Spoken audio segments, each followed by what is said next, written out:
adalah Sinut.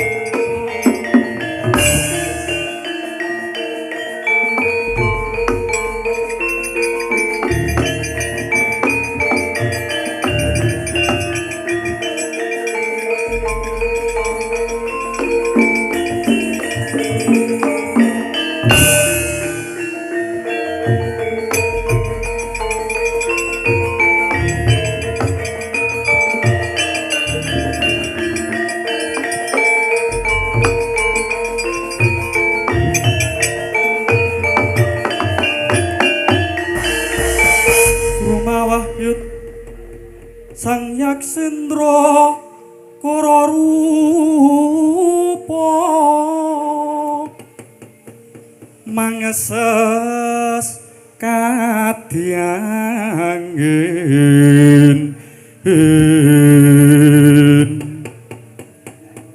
pangsempal kaprapal selo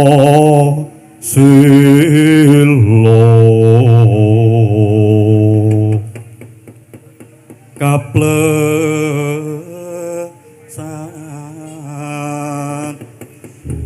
soto lumayu mangungsi kagyat kakrudo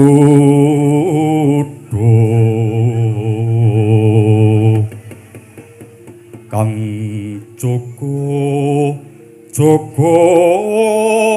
bumi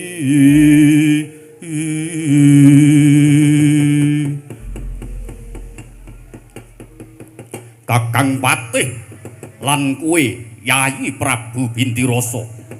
Kula wonten timbalan ing adhawuh Sang Dewa Aji.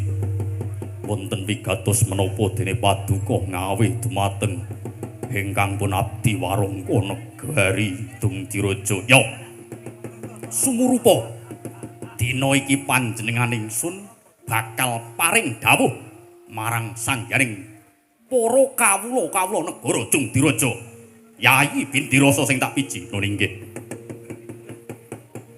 Wonten wigatos menapa dene paduka ngantos paring dawuh ngarsanipun ingkang pun abdi ingkang pun abdi nedya nganglungaken jangga nilingaken karna mastuti sabda dawuh pangendika paduka Kakang Mas Prabu Begopati yo Kakang Patih lan kowe Yayi Prabu ingsun nampa gaipe dewa jeneng ingsun bisa dadi ratu ingkang sumbaging bumi lumaing bawana kureping angkasa ora ana kang timbang bobote kelawan panjenengan ingsun ning ana sarate adalah Sang Dewa Haji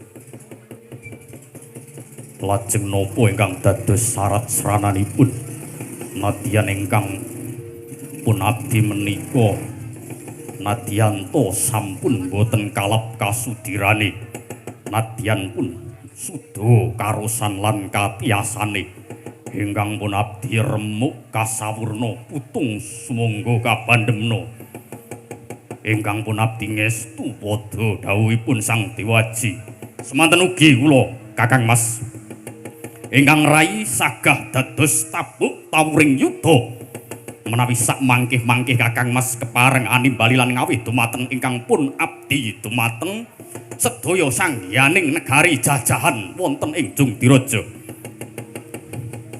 Kakang Patih lan uga kowe adiku cah bagus ora den jangkah kelawan peperangan nanging syarat sranane aku kudu bisa ngawuningani sapa kang dadi sudarmane panjenengan ingsun sapa sing nurunake marang panjenengan ingsun kuwi aku iso dadi ratu sing bakal iso nganglang jagat lan uga ratu raja diraja mengkono cocok nek ngono Gok iya kok iso cocok ya berarti pancen awit biyen tekan saiki iki sing digayuh junjungane awak dhewe Sang Nata Prabu Begopati kuwi ra liya kejaba ming goleki wong atuwane. Iya. Lah kok kowe iso ngendikake utawa matur yen cocok kepiye? Lho. Cocok. Iki pas karo sedulur-sedulurku ana ing desa Ngasinan kene. Ngasi direwangi urunan, ngasi diewangi karaya-raya. Siji antuke bakal ngupadi ning ndi wong tuane utawa sudarmane iku ora kok bapakne karo mbahne tok ananging uga leluhure ketitik sedulur-sedulurku ana ing desa Ngasinan kene wis padha mikul dhuwur mendem jero kanthi sarana lantaran bangun makbaroh utawa bangun makomipun para pepunden lan leluhuripun. Oh mengkono. Heeh. Kuwi sing diarani wong sing iso nitik marang kabeciane para leluhur. Mula dina iki tepuk tangan untuk warga Asinan. Tenan kuwi Gok. Oh.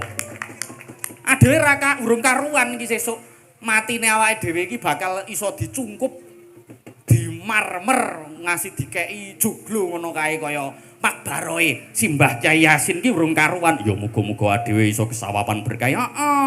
Nek ming gleleng ning ngaram donya tok kaya awake dhewe ya ta. Iya. Apa meneh kae patih sing glelengi rajamak-jamak Patih Kalamaruta. Iya, Patih Kalamaruta. Kae ming gleleng ning alam donya ning mbuh urung karuan sesuk ning alam pungkasan. Iya aja mengkono ya dongake muga-muga mulya donya mulya akhirat. Amin, amin. Mulya donya, mulya akhirat. Kok ora ana sing muni amin ya, Gok? Iki urung wancine lho. Nah. Kejaba saka kuwi sedulur-sedulurku ana ing laladan Ngasinan kene ya uga paham karo sejarah. Carane ngrukti marang para bubut sembung senggani bubak yasa ana ing laladan Rawapening. Ketitik mau esuk awet jam gagat enjang kala wau wis nyiapake bekakak sesaji kinarya den larung ana ing Rawapening. Alhamdulillahirabbil alamin. Iki sing jenenge mikul dhuwur mendem jero. Oh. Nek kuwi ora mendem jero ning dilelep-lelepke nek kuwi. Kok lelep-lelepke? Aleh ki ning Rawapening ya ora. Kuwi mbok menawa iso dadi pangane iwak-iwak utawa apa ki jenenge? Apa Mas Aris? Iwak ki apa iwak? Nah, Mina ana ing laladan Bengawan. Nah, mergo Mina kuwi sing minangka dadi lantaran golek sandang pangane sedulur-sedulur ana ing laladan rawa pening kene. Iya, kowe kok metu saka naskah to? Ora apa-apa, ora apa-apa. Wong iki gek mbagekake sedulur-sedulurku ning asinan alhamdulillah. Mongko ya ngadani pagiaran wayang kulit. Oh, Dalangi sapa? Ki Tegar Yuda Arif. oh, iya. Alhamdulillah. Heeh. Togok bilung aja kakean cangkem. Inggih, Bos. Inggih, nyuwun agunging pangapunten. Kakang Patih lan uga kowe, Yayi Binti Rasa. Inggih, kula wonten timbalan ing dawuh. Oh, inggih kula wonten dawuh. Dina iki tak jaluk sliramu sak keloro nganti kabeh para wadya balamu. Kinarya goleki ning ndi? Sudarmaku. Ananging iki ana perkara sing luwih wigati. Ora gampang anggonku ngupadi marang para Sudarma sadarmaku. Sudarma, ya Sudarma. Ananging ana syarat seranane. Nah, iki apik iki sajake. Syarat serana kuwi nek cara wong kina padha ngendikake man arafa nafsahu fakot arafa robahu. Waduh, dalil meneh. Heeh. Man utahe sapane wong niku arafa weruh sapa wong kuwi mau. Nafsahu ing awak dhewene man. Man iki tegese wong kuwi mau. Oh iya, wong kuwi mau yen iso weruh karo awake dhewe tegese fakot arafa mongko temen yakti weruh sapa wong kuwi mau. Robahu ing pangerane man. Nah, cocok. Dene sapa sing iso ngerti jati dirine manungsa kuwi mau bakal cepak karo dewane kang sejati utawa Gusti Allah Gusti ingkang Maha Nasa. Oh. Mengkono. Heeh, mergo wong nek wis ngerti karo awake dhewe, ngerti karo kelemahan lan keluwiyane. Kelemahan. Ayo critakno kelemahane.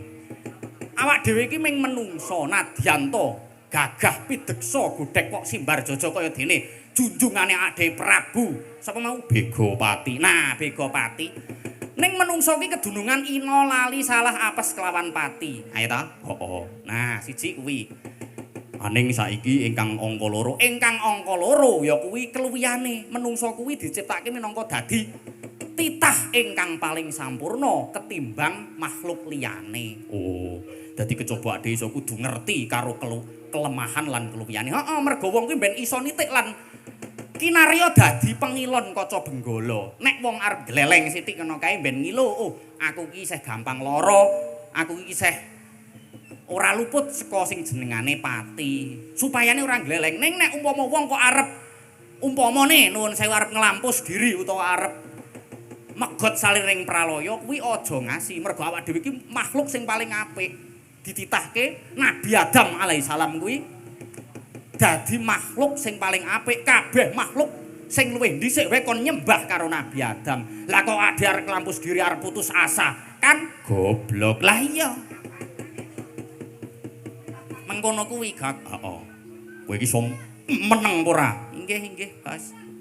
Ora iso meneng tak suda gajimu. Oh, inggih. Jarene nek kula ngomong makalah-makalah ini malah ajeng ditambahi gajine. Sing ngomong sapa? Nggih, Bapak panitia ora saru. Inggih. Mboten guyon lho Ndara panitia. Iya wis. Kakang Patih, kula wonten timbalan ing dawuh Sang Dewaji.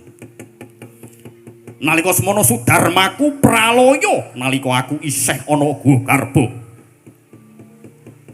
Nganti akhir dewasa aku rung bisa ngawuningani sapa kang dadi Sudarmaku. Ngasih kentur tapaku saking gedene prihatin aku bisa dadi ratu ana ing Jungdiraja jagat Bathara. Ananging durung lega rasaku lan durung netes gegayuhaning tias. Yen durung bisa merangguli marang hikayat bubut sembung senggani. Madyan wis lenggah sinewaka gedangkrang dadi ratu ing negara Jungdiraja kene. Nanging parandene atiku isih nelongso yen durung ngerti sapa sing ngukir jiwa ragaku. Inggih Sang Dewaji, menawi mekaten badhe ngalaya teng pundi ingkang pun abdi mboten badhe wegah lan swala. Teh kula wonten timbalan ing dawuh. Aja waton nggunakake wewaton. Gaibe dewa, gaibe dewa sing tak tampa. Panjenengan ingsun iso mangerteni sapa wong atuwaku. Yen to aku iso suwita lan beguru marang Ratu Dwarawati kang aran Prabu Sri Bathara Kresna. Adalah nuwun sewu. Menawi dipun keparengaken matur Sang Dewa Aji lajeng Kraton Dwarawati punika wonten pundi dunungipun Sang Dewa Aji? Miturut saka gaib dewa sing tak tampa ana ing tlatah tanah Jawa. Mekaten Sang Dewa Aji. Yo. Mula Kakang Patih lan kowe inggih kula wonten dawuh Sang Dewa Aji. Tak jaluk kanthi ikhlas nadyan lakumu sejangkah keringetmu setetes. Saperanganing wadya balamu ngaloyo ngidri jagat. Nglebolaku jajah desa Milangkori. Yen mengko ketemu karo Ratu Dwarawati bakal tak guronane. Oh, mekaten Sang Dewa Aji. Yo. Panjenengan badhe ngiyup wonten sandhapepada Ratu Dwarawati napa mboten ngasorake dumateng derajate? Ora apa-apa. Nadyan aku kudu ngasorake marang derajatku minangka dadi Nalendra Agung Binatara, ora apa-apa. Sing penting aku iso nemu gegayuhan utawa aku iso katekan penjangkaku. Inggih Sang Dewa Aji. Menawi mekaten dinten menapa anggen kula badhe sowan utawi lumawat handherekaken paduka. Dina iki uga tak jaluk kanthi ikhlas Yayi Prabu Bintirasa lan uga Kakang Patih Kalamaruta. Lumawat dina iki sowan ana ing negara sing arane negara Dwarawati. Gok wonten dawuh. Turene kula kon meneng. Manggih kula nek matur, manggih ngentek-entekke jatah nyahak wewenanging asanes. Mboten sae. Ora. Aku bakal takon Ratu Dwarawati kuwi ampuhe mbek endi? Kowe ladalah. Isih takon, Gok. Ayo. Maklum bendarane awake dhewe iki pancen urung ngerti tlatah tanah Jawa. Mula ya awake dhewe sak iso-isone kudu iso ngandharake ning ndi dununge negara tanah Jawa ingkang aran Dwarawati uga katiasaning Ratu Dwarawati ingkang aran Prabu Sri Bathara Kresna. Nuwun sewu lho Dewa Ji. Yo. Menawi kepareng kula matur, tiyang ingkang wenang anggadhahi gelar Bathara menika tartentu boten menungsa limrah. Mengkono. Inggih. Awit biyen tekan sakniki niku dereng wonten titah lumrah ingkang kasinungan asma utawi hajet juluk angsal jabatan magister apa wau? Bathara. Heeh. Mula menawi panjenengan badhe sowan wonten ing tlatah tanah Jawa kula aturi panjenengan gunakaken Subasita Tatakrama. Waduh, iki sing aku ra iso. Kedah saged. Kedah saged, Bos. Turune jenengan purun ngiyup wonten ing sak andhaping pepada pepayoning Ratu Dwarawati ya kok jenengan kon sungkem ora gelem. Ora iso. Nek kon sungkem aku ora iso. Ning nek ming kon ngiyup wae aku iso. Wong aku iki kulino ngiyup ning nggon kanca-kanca yoga ning nek kon dingkluk-dingkluk ya wegah. Ning mboten iki Bos, dinten menika jenengan kedah nderek napa ingkang dipun aturaken togok. Togok nika kulino nderekake ratu sabrang kados jenengan cacahe 1000. Rata-rata pejah kapraloya menawi mlebet wonten ing tanah Jawa. Merga teng mriku nika kathah-kathahe ratu ingkang mahambek Brahmana lan uga ratu ingkang kasinungan kadigdayan tinatah mendat jinara menter sinuduk bengkung tinumbak lakak-lakak. Mula jenengan nggih ampun cuk sombong sak nduring langit kuwi isih ana sing luwih dhuwur mengkono. Ning rumangsaku aku dadi ratu ana ing Jongdiraja kuwi urung tau. Ya to Kakang Patih? Inggih Sang Dewa Ji. Ya to Kang Di? Inggih. Nah, iki supoterku tenan iki. Napa? Supoterku iki, ora kok kowe wong loro kuwi.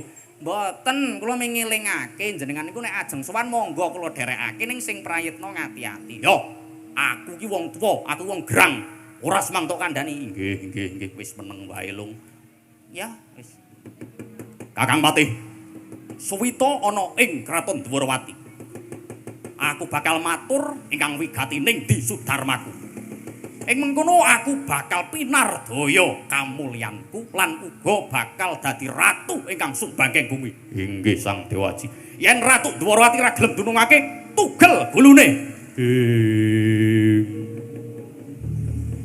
Ora pas, ora sasuluk. Yo. Kurang dhuwur. Yo. Ang kalah karo swara motor kaya kaya. Ayo. enjing bidal gumuruh saking jroning praja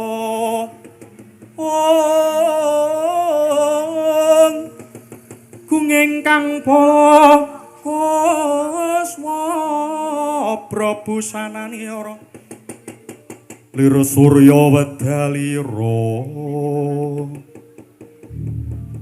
saka ing Jalaniti arasa madangi jagat duk mungup aning sak pucaking ukir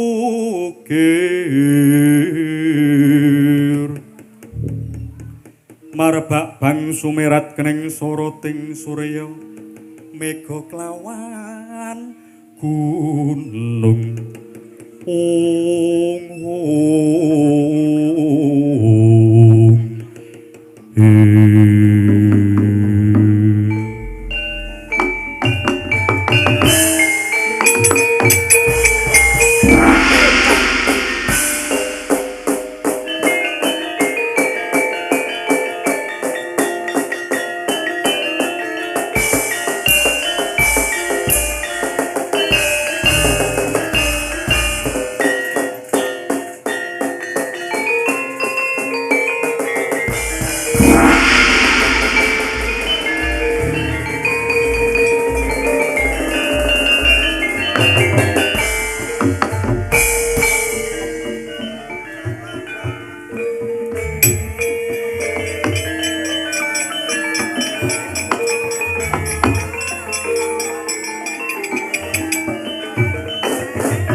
我操了！哇！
kon sembah niring hulun kapura bore sang roberngrat Om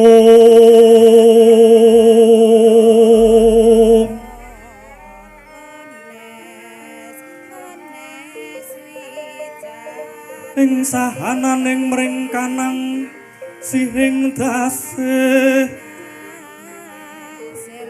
Om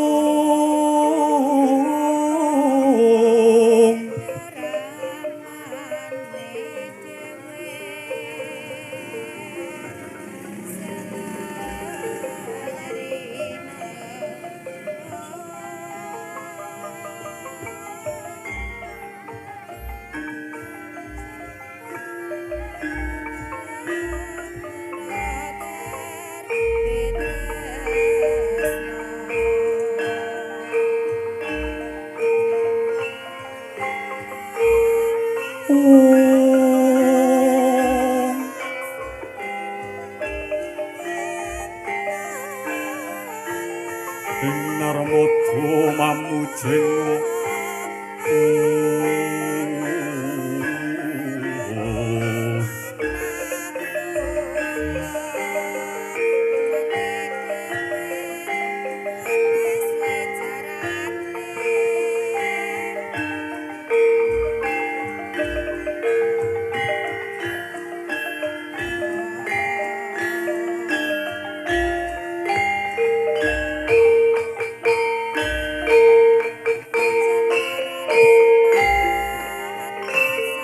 Om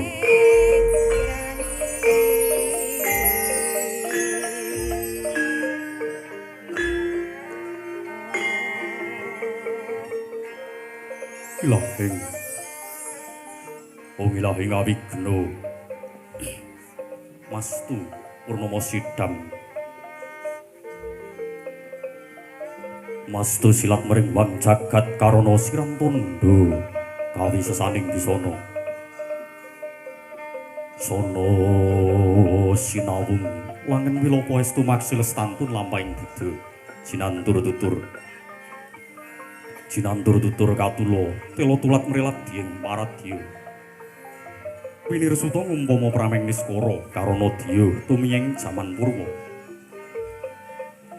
Winusuda trah ingkang dinama-dama pinardi tameng lalata mangkira tekapasaning Gowita. Tampun renggeng pralambang matumpu-tumpu.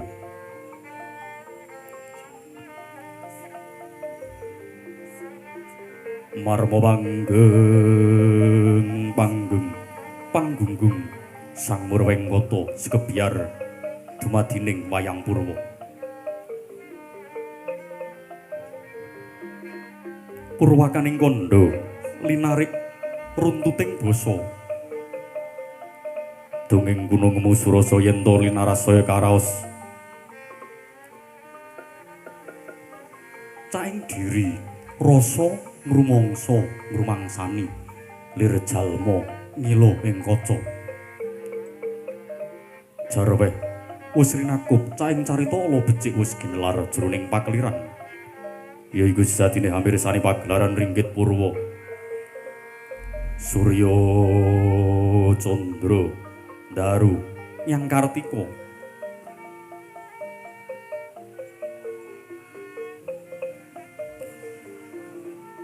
yen to linaras saya karaos mulat salira hang rasa wani weruh ing diri rasa ngrumangsa rumangsani lir jalma ngilo ing kaca jarweh wis rinakut caing carita ala becik wis ginelar jroning pakeliran yaiku sejatine hamirsani pagelaran ringgit purwa Surya Candra Daru Nyang Kartika pinurba kudrating Sang Maha Kuwasa sehari ratri hangitri bawana purwateking dosina gilir gumanti tanpa kembo temahan dadi petanganing dina sasi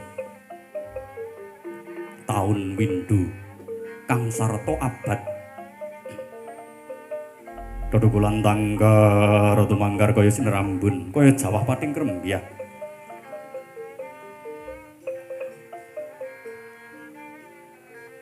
dadya subur kang sarwa tinandur gegodhongan hang ngrembaka ron-ronan woh-woh ingkang mijil saking wit lan uga saking oyot-oyoting bawana.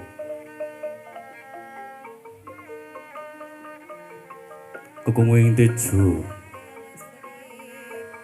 datan wonten kadidene negari Dwarawati. Ya negari ing Jenggala Manik.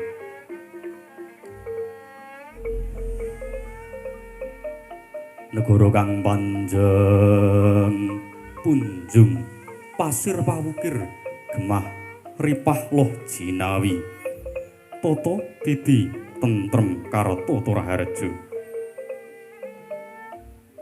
Basa panjang marang Adawa punjung iku luhur pasir ngarepake samudra wukir ngungkurake gunung. Basa gemah kathah jalma dagang datan kendhat lan uga anglur subur tanem tuwuh wonten ing negari Dwarawati. Basa loh jinawi loh tumumpang tulus kang sarwa tinumbas jinawi sugih mulya yen to Cinandra mboten kadi negari Dwaraka.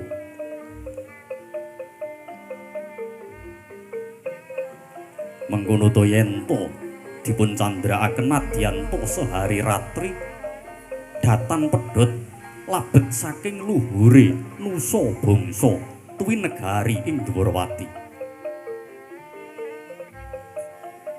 Kocapa sinten to Dasanama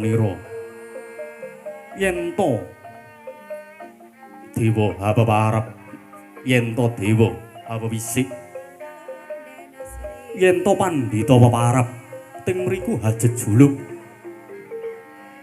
Sang Nata Prabu Sri Bathara Kresna, ya sasra sumpena, ya Kesawa jliteng cemani, ya Harimurti, ya sasra sumpena, ya Danaredana, ya Sri Padmanaba, ya Giwang Katon, ya Sang Narasinga, ya Sang Narayana. Nalendra gung ing aguna datan kendhat gunaning jalma luhur datan ngungkul-ungkuli andhap lan asor ing sesami yayah Sang Hyang Bathara Suman ya Sang Bathara Wisnu Hangi Jawanta. Binayang bayang sangganing para hapsara hapsari saking kasuwargan kocapa wonten ing pisuwanen negari Dwarawati sinambung pungkur wonten ing sakwingkingipun Sang Buminata negari Dwaraka ninggih Sang Pangeran Pati negari Dwarawati kekasih Raden Samba Wisnu Brata ingkang sami sowan manglung tumiyung caket rumaket punika warnanipun warangka Sang Buminata kekasih Raden utawi Patih Udawa ya Sang Regyana Patih Udawa piyayi ingkang pinter wicaksana wasis dasari teguh ing kawruh pramila datan mokal menawi dados warangka dalem negari Dwaraka. Sak pengajenganipun Sang Regyana Patih Udawa punika tawarnanipun Raden Harya Setyaki, ya Singa Mulang Jaya, ya Tambak Yudha, ya Bima Kunting. Satriya kondhang kalintang jayaning perang bebasan tinatah mendhat jinara menter sikuduk bengkung tinombak lakak-lakak binedil jundil-jundil. Pramila datan mokal menawi dados banteng bebentenging praja ing Dwaraka. Kocapa wong agung Dwaraka wis miyos sinawaka lenggah dampar kencana Seslemek babut permadani jinebaran sari sari kongas lisah jebat kasturi ginondo mangambar arum kinayap ampilan sangganing panceti jajaran prajurit caos hurmet tambu sumplet menyerambah bumerah kaping 3 sulah bawani yen to cinandra lir kadya sasra gelap leliweran sasra sewu gelap bledek leliweran ingkang kinupeng madyaning kiwa tengening negari labet saking ageng perbawane lan wingite negara Dwarawati dadak sakala mangke kawis tinggal rawuhipun kadang werdonipun Sang Buminata Dwaraka nuninggih Sang Nata Prabu Baladewa ya Sang Balarama ya Sang Kakrasana wasi Jaladara gapyuk rerangkulan ya kasumanggaaken lenggah sejajar ngarsanipun Sang Buminata nitik kaluhuran lan kawibawanipun Sang Nata Agung Mandura minangka dados kadang werda utawi kadang sepuhipun Sang Buminata lenggah amriklu nalika semanten sedaya para bupati para senopati para temenggung boten wonten ingkang wantun saur manuk labet saking agenging perbawaning gamelan Lokananta tinabuh Swarawati waranggana negari Dwarawati lir pendahing Swarawati ing Jawata nalika semanten dereng wonten nglon pangendikanipun Sang Buminata ingkang dereng kababaring lesan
leng-lenging driya mangu-mangu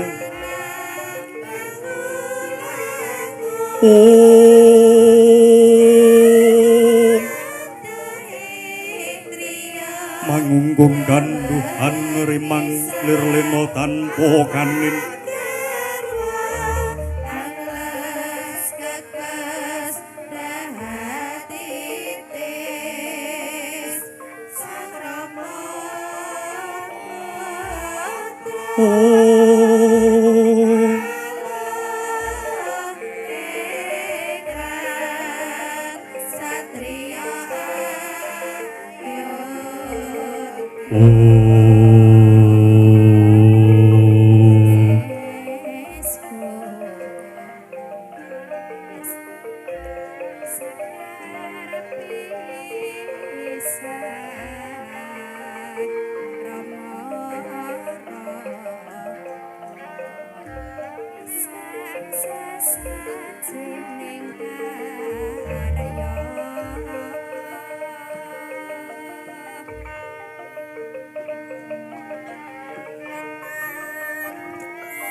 Sri Tinon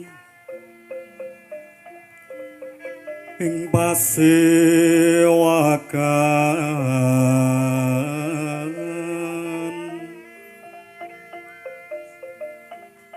busana maneka warana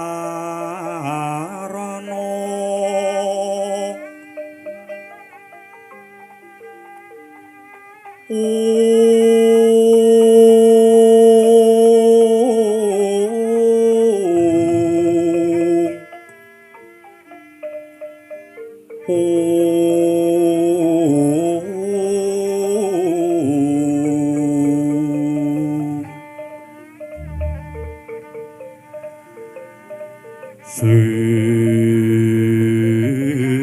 puspiting Udyono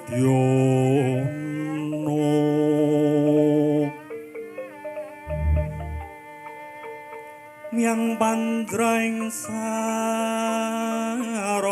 Rukma Aranggeng manik Narawata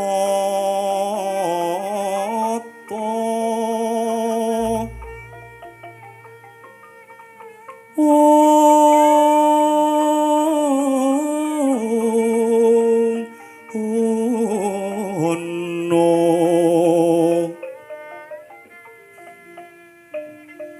apa prabanya sumirat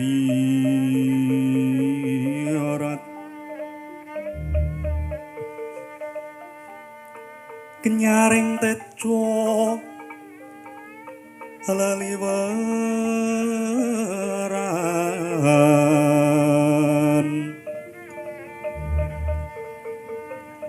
leraki lat sisiring tadi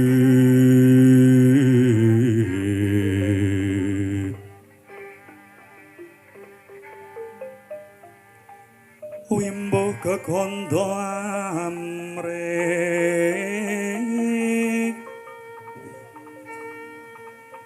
mingin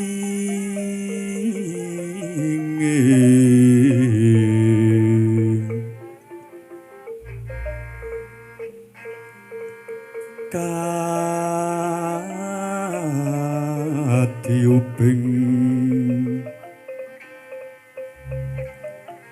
maruto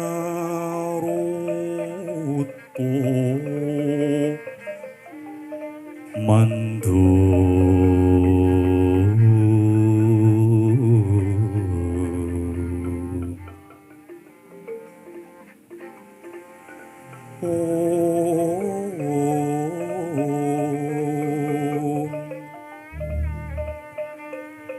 saparan mangambar kungas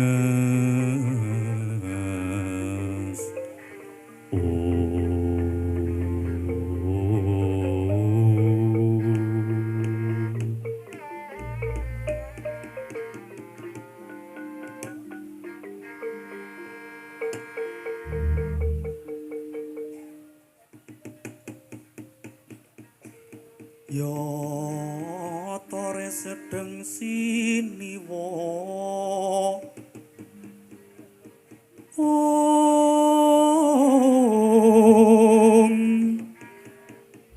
Maha Prabu Sri Bathara Kresna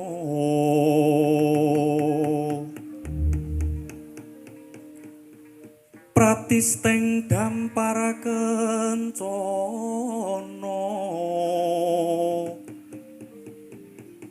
Asri rangganing busana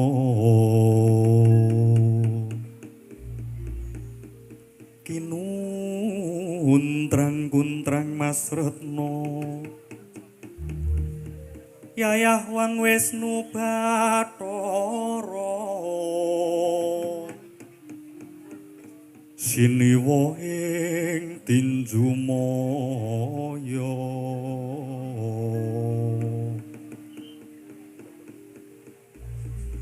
Nalendra harum ngandika Nalendra harum ngandika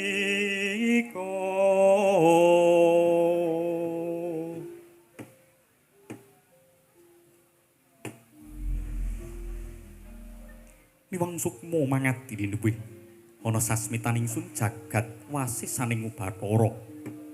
Kakang Patih Udawa marmari pekenira manira piji mangarsa. Ndak piji Kakang Patih Udawa padha kanthi raharja sak praptanira. Kakang Patih Udawa ulak-la kula nuwun diweji. Nonanit pasang Kalimantabi tinebihna ing ilu duni dumawaing tawang tuwang. Keparenga ingkang pun abdi kepatihan ngaturaken sembah sungkeming pangabekti kunjuk ngabiyantara ngarsanipun Sang Dewa Aji. Sesembahaning kawula makutaning negari Dwarawati Dewaji. Iya Kakang Patih Udawa tiba sepadha-padha. Ora lewat puja bektiku lan uga puja pangestuku tampanana ngarsaning Kakang Patih Udawa. Inggih Sang Dewa Aji. Mugi ndadosaken berkah pangestu ngarsanipun ingkang pun abdi sumrambah dumateng sedaya para bupati, para temenggung, para senopati lan uga sedaya nayaka negari Dwarawati. Kepiye Kakang Patih Udawa? Pawartosi negara Dwarawati anggonmu nata bab tata kendha kencenging pernatan. Nuwun sewu Dewaji. Menawi panjenengan handangu dumateng bab tata rakiting negari, utaminipun bab maju mundur kendha kencenging negari sedaya sampun boten badhe hanguciwani. Awit katitik sedaya para bekel, para panewu minggahipun dumateng para bupati adipati lan sedaya ingkang nderek ngiyup mangarsa ngarsanipun sandhap padha paduka. Sayak saeka kapti, sayak saeka praya akarya luhuring negari Dwarawati. Nuwun sewu Sang Dewa Aji. Nadyan ingkang pun abdi kadhawuhan ting pundi lan ugi badhe wonten dawuh menapa ingkang pun abdi boten badhe swala. Iya Kakang Patih Udawa. Pakarti ingkang utama tindakna. Inggih. Terusna Kakang Patih Udawa. Inggih. Muga-muga Gusti tansah paring ridho marang jeneng sliramu. Inggih. Amin. Allahumma amin Sang Dewa Aji. Semono uga sliramu. Adiku ngger sing tak tresnani Dimas Garbaruji. Dimas Wresniwira padha kanthi raharja sak praptanira. Dimas Setyaki. Nunait pasang Kalimantabi tinebihna ing iludun dumawaing tawang-tawang.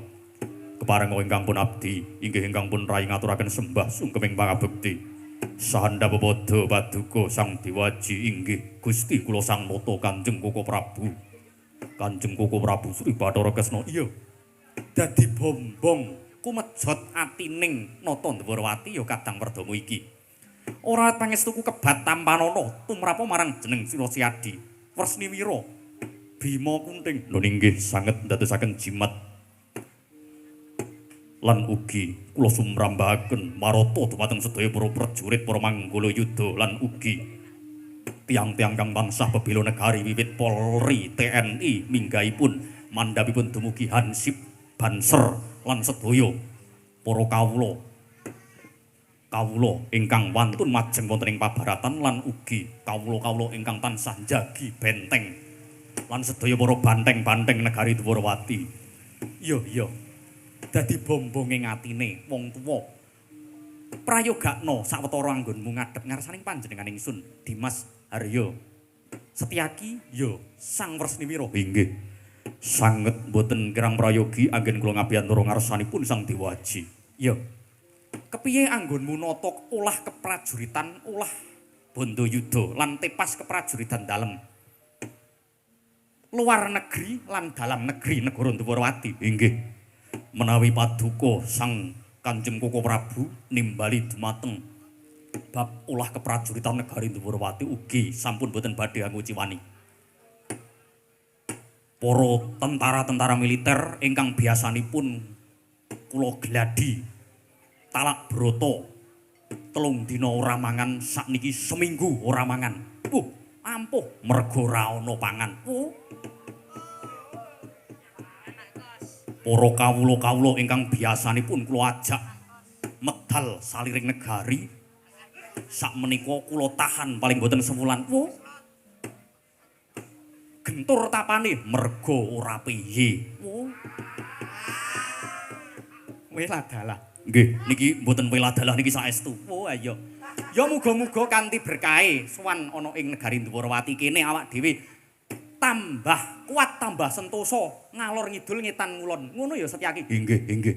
Ingkang pun abdi nedya remuk kasawana putung sumangga kabandhemna Dewaji. Iya, iya. Prayogakna sawetara.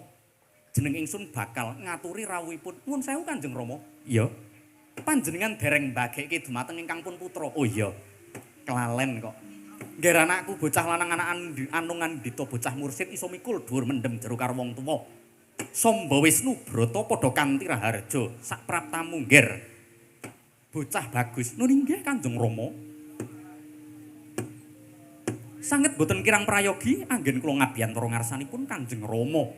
Namung dereng sasampunipun ingkang pun putra ngaturaken sembah bekti kunjuk mawantu-wantu ngarsanipun Kanjeng Rama. Jimat sembahan kula, pangayoman kula, swarga kula.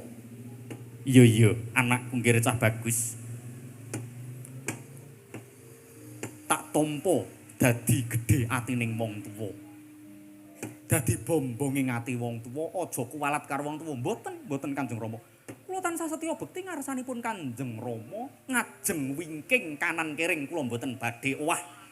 Kula tetep ngaturaken sungkem sandhap padha paduka. Mboten kok mergo teng ngajeng kula sungkem teng wingking kula nyewek ngarsanipun panjenengan babar pisan mboten. Iya, iya. Dadi gedhe atining wong tuwa. Prayogakna anggonmu ngadhep ngarsaning panjenengan ingsun.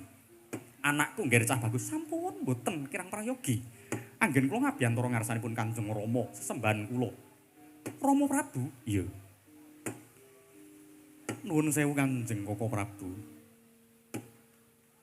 Saksampunipun kawula ngaturaken pambagya ngarsanipun sedaya para kadang sentana miwah punggawaning praja negari. Kula ugi ngaturaken wilujeng rawuh ngarsanipun Kanjeng Koko Prabu tebih karaya-raya saking negari Mandura. Kula rawuhaken ingkang pengajap wonten bab wigati ingkang badhe kula aturaken ngarsanipun Kanjeng Koko Prabu Sang Dewaji. Nyawa-nyawa sesembahan kula kadang merda kula Kanjeng Koko Prabu Baladewa. Waladalah. Jagat Dewa Bathara. Ngegeti. Untung ora ana sing digerah jantung. Slamet tekaku ning negara Dwarawati kene Yayi Kresna. Ya mung aku bakal ngaturake basaning kadang merdamu iki ngarsaning Yayi Prabu. Ingkang receh pangendikane Yayi Prabu Dwarawati. Inggih Kanjeng Koko Prabu. Dawah sami-sami. Mboten sakelangkung mugia kaskecaken anggen panjenengan dika lenggah. Mawantu-wantu kula nyuwun ageng pangapunten.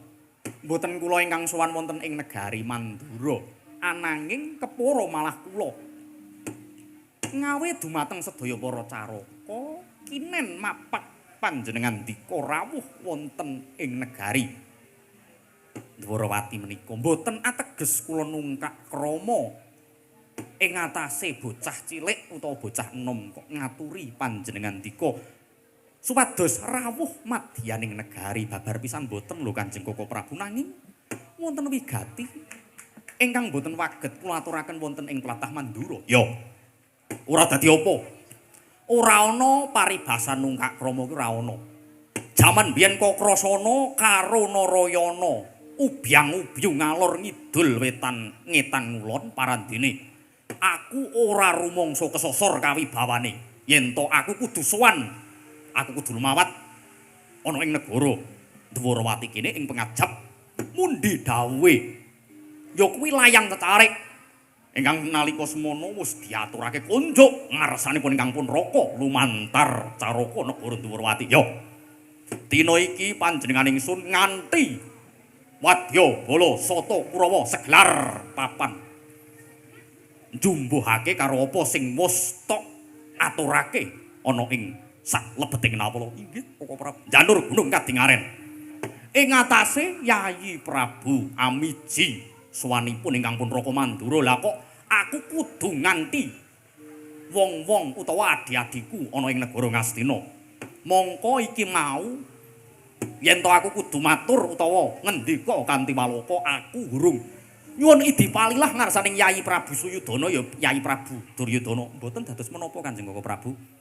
Ingkang wigatos mboten kok kepara kula menika badhe nyuwun pambiyantunipun Sata Kurawa kados dene adat sabenipun kan beneh. Ya pancen bedani. Ngane-anehi Kresna inggih. Ananging anggen kula ngrawakaken dumateng panjenengan menika kinarya inggih menika ngluhuraken derajat paduka.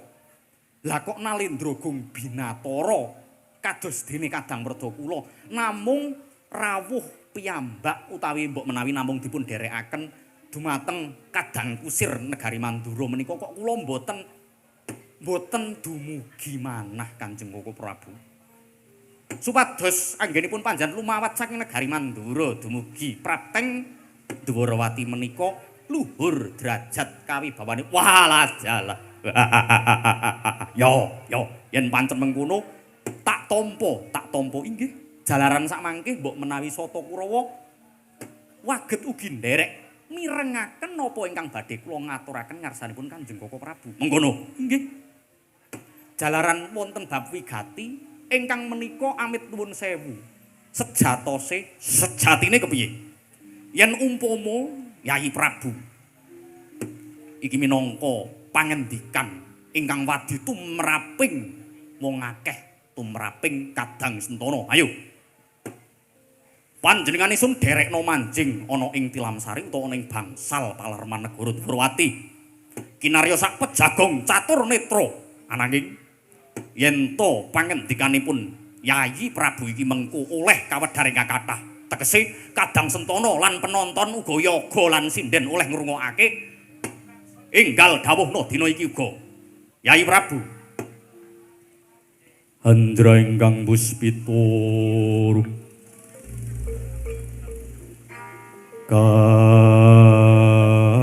kasliring samirana amrih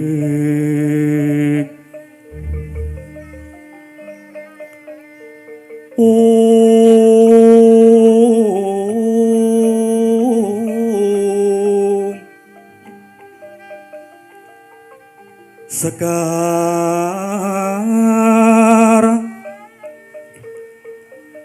gaduh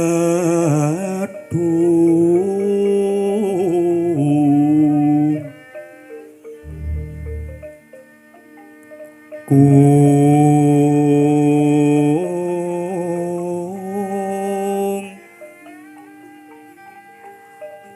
ngas gandanyo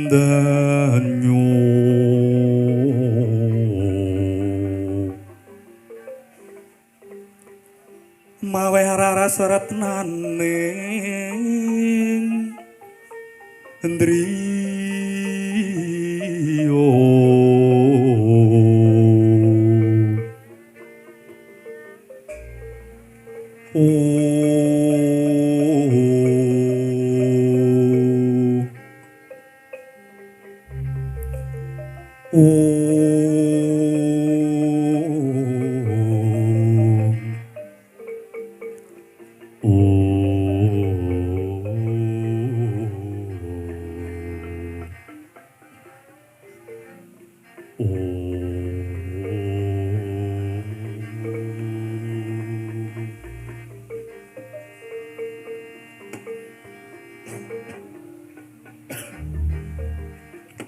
sewu-sewu kelepatanipun ingkang pun rayi tadah wadana Kanjeng Koko Prabu. Senggang mijiling napas asatriwe panjenengan karaya-raya kula rewaken arsa.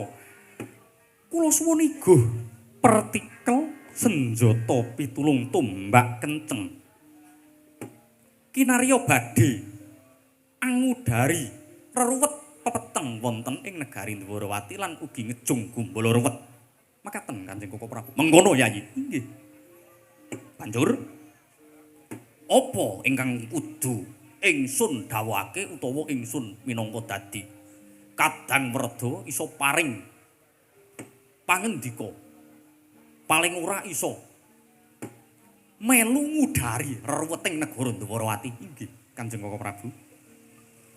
Kula aturi panjenengan midhangetaken napa ingkang badhe kula aturaken ampun kagiat, ampun dadosaken manah paduka menika kesastra kesa njabaya ampun dados mekaten. Ya ora, aku ki wong tuwa, ora kagetan. Ning malah biasane cuk ngeget-geti wong liya. Kuwi aku. Oh, inggih, inggih. Apa? Ingkang dadi pangendikaning Yayi Prabu. Inggih, Kanjeng Koko Prabu. Kula mireng tembang rawat-rawat pawartos lumantar mbok bakul sinambi wara menawi Yayi Panengah Pandhawa inggih Yayi Janaka nilar ing tanggel jawab kesatriyan ngambah dalan hakikat ngambah dalan hakikat ngambah dalan makrifat ananging nuwun sewu nilar ing laku syariat paladalah arep dadi sultanul auliya apa piye mboten mekaten ingkang kula aturaken menika namung pasmon Kanjeng Koko Prabu yo namung pasmon anggenipun kula matur menika Yayi Janaka menika nilar kasatriyan Madukara menika sampun sawetawis dangu utawi sampun sawetawis dangu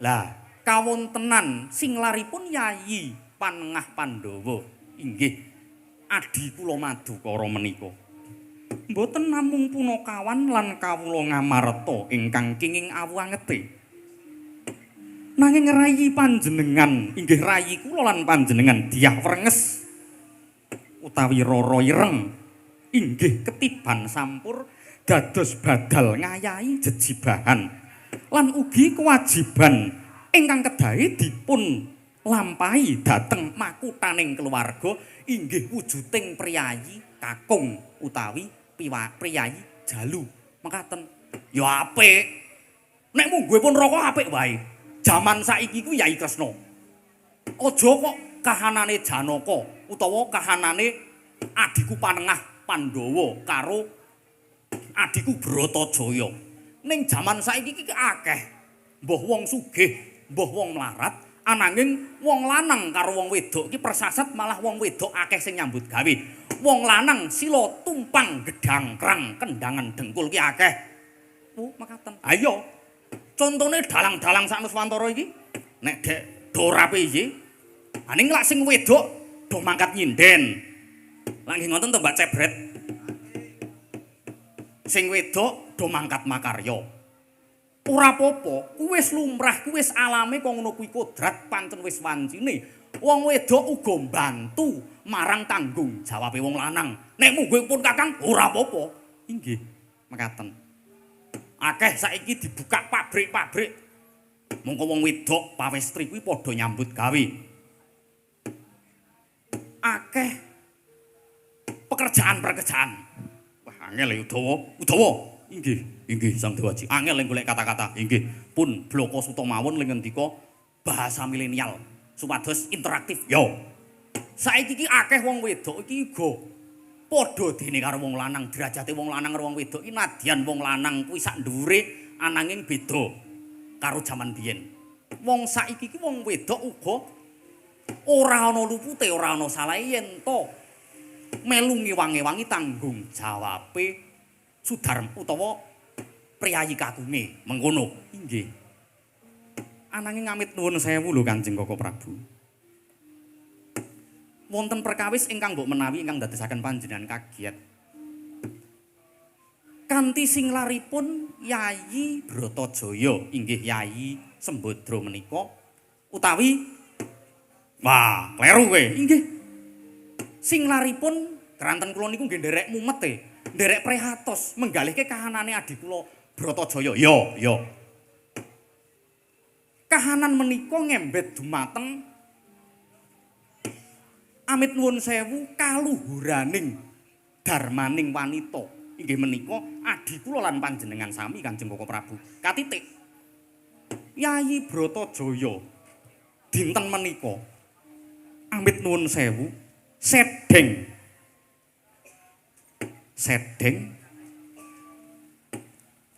nuwun sewu nglampahi perkawis ingkang boten sakmestine dipun lampahi dumateng jalmaning tiyang pawestri. Ngantos nglirik dumateng priya sanes palak tenan. Aku wis omong ket biyen kepiye. Aku wis omong ket biyen kepiye karo kowe Kresna. Nggih. Jaman nalika semana kowe bakal ndhaupake adimu Bratajaya lan uga bakal ndhaupake adine awake dhewe iki. Nggih. Sliramu kuwi nalika semana adreng merga Janaka karo Sembadra kuwi wis padha tresnane, wis padha senenge. Ning pun Kakang nalika semana ngalang-alangi. Parandene omongane wong tuwa ora tok gatekke. Katitik umpama Yai Sembadra nalika semana kuwi kadhaup karo adiku ana ing negara. Ya kuwi adiku Si Burisrawa ana ing negara Mandaraka mestine ora kaya ngene iki kahanane. Dadi wong mlarat, dadi wong ora duwe, dipek karo Janaka. Bagus ki pancen bagus, ning senengane gawe lara atine wong wedok, persasat ing wekasan wong wedok uga bakal nglampahi sedeng kang kaya mengkono. Ning kusik. Apa kira-kira ana wong lanang sing ngungkuli kadigdayane Janaka menggah saka bagus lan gantenge lah menika. Menika ingkang kawula mboten mangertosi Kanjeng Koko Prabu. Ingkang wigatos menika inggih dereng kinantenan keranten kula nembe slenting-slenting mireng kados kala wau ingkang kula aturaken saking lumantar Mbok Bakul Sinambiwara tegese menika nembe kabar ning iki kudu kabar hoak mestine mboten keranten kabar utawa pawartos ingkang mlebet wonten ing sandhap pepayoning negari Dwarawati tartentu mboten namung kabar-kabar angin kewala Kanjeng Koko Prabu ya. Yen pancen mengkono. Banjur kira-kira sedeng lakuning adine awake dhewe, Yayi Bratajaya kuwi sedeng ingkang kepiye, Yayi? Nuwun sewu lho Kanjeng Koko Prabu. Sakpurnanipun jengkaripun Dimas Madukara ndadosaken gara-gara menika. Wonten priya ingkang kumawantun gebang dateng Yayi Sembadra inggih Yayi Rara Ireng. Ing wasana Yayi Bratajaya ngantos purun ngladosi marang priya liya ramban-ramban tresna marang salah setunggaling satriya ingkang nalika semanten wantun mlebet wonten ing Taman Tilamsari lan Taman Kaputren. Kuwi tenan apa ora? Kowe aja gawe-gawe Kresna. Iki perkara sing ora baen-baen, iki fitnah keji. Iso-iso awak dhewe kesonjabaya yen to kowe lan aku wani ngandharake perkara sing isih kabar-kabar angin ki inggih Kanjeng Koko Prabu.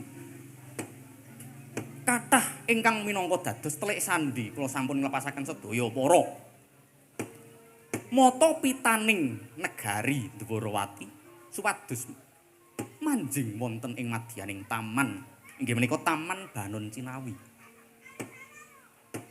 Mboten pangling sedaya para telik Mangindrajara menika nyumurupi kanthi netra waloka bilih Yayi Sembadra nglampahi sedeng ladosi priya liya waladalah.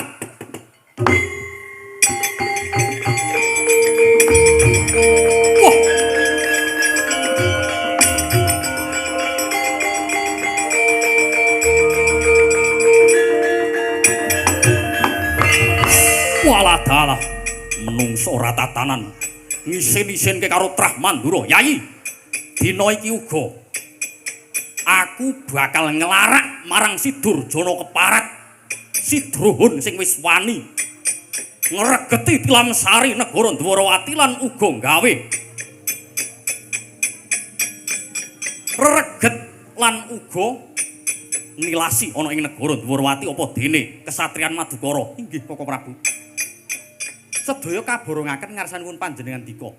Kowe ora iso ngandhani marang adimu. Nuwun sewu. Menawi Yayi Sembadra menika tasih wujuding kenya. Ateges Yayi Sembadra menika dereng minengku kakung. Mestine kula kagungan tanggel jawab ananging nuwun sewu. Menika sedaya saking kalepatanipun Yayi Panengah Pandhawa inggih Yayi Janaka waladalah si keparat Janaka ora iso njaga bojone malah ditinggal pinggat. Nyuwun pamit selak kemropok atining Baladewa. ora lega lan durung lega atining Nata Mandura yen to durung nigas janggane Durjana kuwi inggih Koko Prabu sungkem kula ingkang ndherekaken jengkar paduka ning ndi adiku Sembadra karo lanangan kuwi wonten Taman Banon Cinawi bakal tak rabekake karo si Bresrawa tak gobali Janaka ben luweh sakarepe inggih Koko Prabu ngatos-atos wah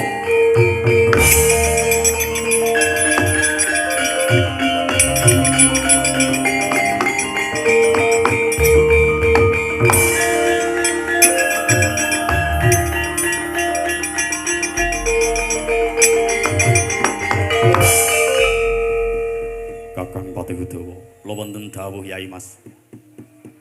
Ora kaya adat sabene ana ing negara Dwarawati kene. Kok rasane ana sing janggal ya Kakang Patih Udawa. Inggih. Napa panjenengan ugi nyurasa menika? Wujuding perkawis ingkang boten lumrah wonten madyaning negari. Iya. Ing atase Kanjeng Koko Prabu kok le ngendika kaya mengkono. Kaya ora wujuding Nalendra Gung Binatara, kaya ora wujude Nalendra ingkang berbudi bawa leksana. Mestine aku kudune uga melu nitik. Ning sayange aku karo kowe kuwi ora duwe ilmu paningal batin. Umpama duwe paningal batin mestine ade iso ngerti kahanan ingkang dumadi sak nyatane kepiye inggih. Ananging ngeten Yai Mas. Piye Kakang Patih Udawa? Wonten perkawis ingkang aneh-anehi wonten madyaning negari. Awit kala wau napa inggih lumrah nek menawi nata utawi wujuding Nalendra nderekaken jengkare tamu mongko ngasi metu saka Datulaya ngono kae. Negara ngendi sing wis tau ngono kuwi inggih. Mestine ya aneh banget. Ing atase awake dhewe yo aneh-anehi. Nggir Dimas utawa nggir anakku cah bagus. Inggih. Wonten menapa? Siwa Udawa lan ugi paman kowe rasmang melu ngomong-ngomong. Iki aku bakal ngrasani marang bapakmu. Inggih mboten. Engko nek ngasi kowe ngandhakake titenono. Inggih. Tak ancam kowe. Inggih. Aku gak arep ngrasani karo bapakmu mergo bapakmu ki aneh-anehi. Inggih Siwa. Napa nika ki wujuding Ratu Dwarawati tenan. Nek kula nggih mboten ngertos. Ning nek ditingali saking ada wedanane menika Kanjeng Koko Prabu sesembahane kula lan panjenengan sami inggih. Ning kok kayane kudu. Lah kok dadak dibadarke saiki ki ngopo? Ora dramatis, ora. Sing wigati aku ora patek percaya yen kena Dwarawati. 3 dina kepungkur Yayi Prabu utawa Sang Dewa Aji kuwi pamit bakal nganglang jagat. Lah kok saiki wis kundur.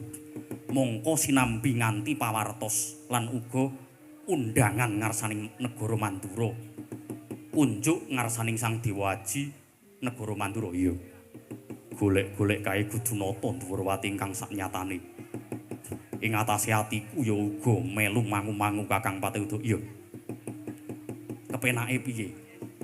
Yen aku ngerti kae kudu nata Dwarawati mestine bakal tak tigas janggane ampun sura-sura wong wis teka.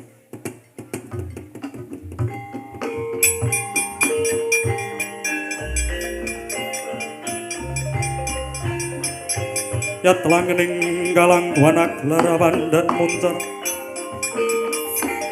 tinon leragakun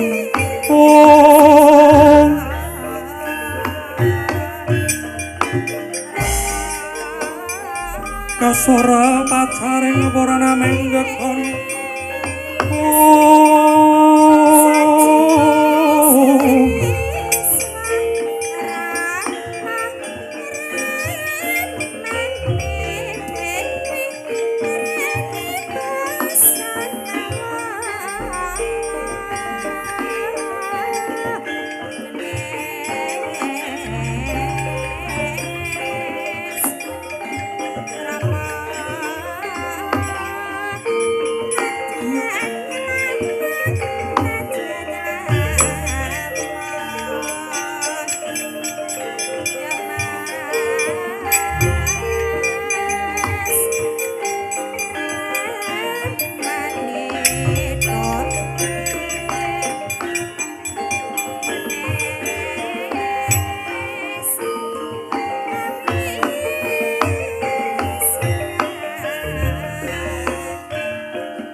Kowe mau ngomong apa? Kok ngerti ya? Kakang Patih Udawa. Dimas Setyaki kowe do ngrasani ning mburiku kepiye? Edian nampuh tenan pancenan. Titis tenan. Ing atase awake dhewe kuwi rumangsane wis adoh. Angger Samba Wisnu Brata sajake video call marang bapakne. Mboten.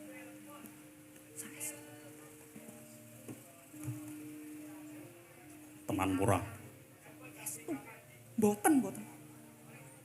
Hah, sumpah. Yo. Wah, ampuh tenan pancenan. Kowe mau do ngrasani apa aku tak takon, aku ndangu marang kowe sak keloro. Inggih. Yen agunging pangapunten Sang Dewaji, kula ngaturaken menawi panjenengan menika Nalendra ingkang Gung Binatara. Kowe ngapusi marang jenengan. Wah, ngerti ya. Wah, wis tobat. Wong ampuh kok dilayan. Kowe wong loro padha suudon karo aku ya. Tak kandhani. Kakang Patih Udawa jeneng ingsun nderekake Kanjeng Koko Prabu Mandura kuwi ora kok ateges aku nilar tata olah pasewakan keprajan kuwi babar pisan ora. Ananging pancen aku nderekake supayane Kanjeng Koko Prabu kae lak pancen duwe darah tinggi to. Inggih. Wah, omongane wis mulai celonengan. Wis teko muni inggih wae. Inggih Sang Dewaji. Nah, mula aku nderekake ngasih tekan tapel wates, mbok menawa mengko ora ana sing nderekke. Ternyata, Waduh, iki wis cetha Gudunata Nduwurwati. Ana bahasa ternyata barang ke. Wah, iya. jebulane pancen Sata Kurawa wis sayek sae kopraya nderekake. Lah, bombong atiku. Wih, jebul ya isih memastikan keadaan. Oh, wis meneng ras mangkakean ngomong. Engko ndak dhewe didakwa luput. Mula aku bakal ngendika marang sira sak keloro. Ana makalah utawa pengendikaning tiyang sepuh. La yamutunna ahadakum illa wa huwa yuhsinu billahi dzon. Ingkang artine aja sampe sliramu kabeh kuwi mati kejaba nalikane awakmu padha duwe husnudzon panyakra bawa ingkang apik marang Gusti Kang Maha Kuwasa. Nah, yen kowe kok ngasih mati mongko kowe iki ndirasa suudzon marang Gusti Allah. Ning kene iki kowe bakal dadi wong sing mati suul khotimah. Deknene rumangsane dadi Gusti Allah. Inggih. Wis to meneng wae. Ora kok aku kuwi rumangsa dadi Gusti kang akara jagat. Nadyan aku titis Wisnu babar pisan ora lho. Ananging aku iki minangka dadi suliye para Jawata. Ana pangendikan yen to Gusti Allah kuwi maringake wahyune marang sakataing para rasul, para utusan lan para ambiya. Ora kok aku nabi ora. Mergo isih ana siji meneh. Ambiya wal mursalin sak pengkere Kanjeng Nabi Agung Muhammad sallallahu alaihi wasallam. Kok sepi ya? Sallallahu alaihi wasallam. Kuwi ulama lan para wali ingkang pinangka dadi warisane para ambiya. Dadi deknene cetak gampange ngaku minangka dadi wali sajake nggih. Ora kok aku ngaku wali utawa aku ngaku dadi ulama babar pisan ora. Edian dirasani ngerti ya Mas. Oh. Ananging aku iki minangka dadi santrine para ulama lan para wali. Aku iki minangka dadi cantrike. Lah, ora kok aku ngaku aku babar pisan ora, ning aku mireng. Apa sing tok rasan-rasan utawa sing tok aturake sak kloro padha gledengan anggonku madal saka pasewakan negara Nduwurwati kene. Inggih. Menawi wekaten kula nyuwun agunging pangapunten, Aja baleni meneh. Ora kok aku iki minangka dadi Nalendra sing adigang, adigung, adiguna. Ning watak nayaka ingkang kaya mengkono kuwi mujudake ora watak wong kang jujur, ora mujudake watak wong kang walaka. Yen walaka ki ning ngarep ya apik, ning mburi ya apik. Kowe mau ngendikake utawa kowe mau matur anggonku mbagekke kowe krungu dhewe yen to anakku Samba Wisnu Brata kuwi apik ngarep mburi lahir batin. Mergo kuwi anakku. Ning nek kowe kudu ngerti ya Kakang Patih Udawa, kowe iki tak kei kelungguhan sing dhuwur. Setyaki tak lei kelungguhan sing dhuwur kudune kowe kuwi kudu uga iso mikul dhuwur mendem jero marang asmaku. Umpama aku ana lupute, siramu kudu iso melu nutupi. Umpama aku ana salah yen to kowe wani ngandani, yen to kowe wani ngelikake elekno. Inggih, yun agunging pangapunten kala wau kula ngraosi panjenengan. Ya, Aja duwe rasa utawa duwe suudzon marang sepadha-padha. Yen wong isih akeh panyono olone marang padan-padane makhluk, mestine kowe angel yen to bakal duwe rasa kusnudon utawa panyakraba apik marang Gusti kang akara jagat. Mengkono. inggih, inggih. Kula nyuwun agunging pangapunten. Ya. Yen mengkono panjenengan ingsun bakal ngracut busana kalanendran mengsah semedi. Menggah kepiye mengko larah-larahe Yayi Bratajaya kahanan negara nembe ruwet kok ngene kowe aja nambahi ruwet lho. Inggih, inggih. Nyuwun agunging pangapunten. Semanten ugi kula ingkang pun rayi. Kula nyuwun agunging pangapunten Kanjeng Prabu. Ya ora dadi apa. Ora kok aku iki rumangsa dadi wong pinter. Wong ingkang winarah babar pisan ora. Ning pancen sak lebete kowe padha rasan-rasan kuwi mau pancen aku krungu. Mula aja kaget kang dadi atimu Kakang Pati Udawa lan Dimas Setyaki. Inggih, inggih. Wis engko teko ning njaba digoleki sing saknyatane. Iya, wis ora semangkaken rasan-rasan. Kowe ngomong apa wae dekne ning ngerti. Iya. Anakku nggih cah bagus, anak Anung Hanindita bocah mursid. Kula wonten dawuh Kanjeng Rama. Bubarna kang padha seba jenenge ingsun kundur hangedaton. Ngestu padha dawuhipun Kanjeng Rama. Ingkang pun putra nderek menapa ingkang badhe panjenengan nindakaken minangka mbodholaken sapiraning para wadyabala napa mboten Kakang Patih Udawa utawa Siwa Patih Udawa ora aku gek rada kecocok atine karo Udawa gek neng-nengan gek bad mood Inggih. Kula tampi kula nyuwun agunging pangapunten. Sang Dewaji. iya kowe tak ngapura ning aku isih kelingan. Waduh, tobat nek iki Kyai Mas inggih. Kula ugi nderekaken apa ingkang badhe panjenengan dawuhaken. Ora ana dawuh. Ger bocah bagus bodolno. Kowe wis ora ana dawuh meneh. Purna gatining pananggilan sawetawis kundur kedaton jelek saking dampar kencana kinapit gamparan gading. Kadherekaken sangganing para banjadi manggung ketanggung Joko paloro-loro ingkang samiya ngampil upacaraning keprabon.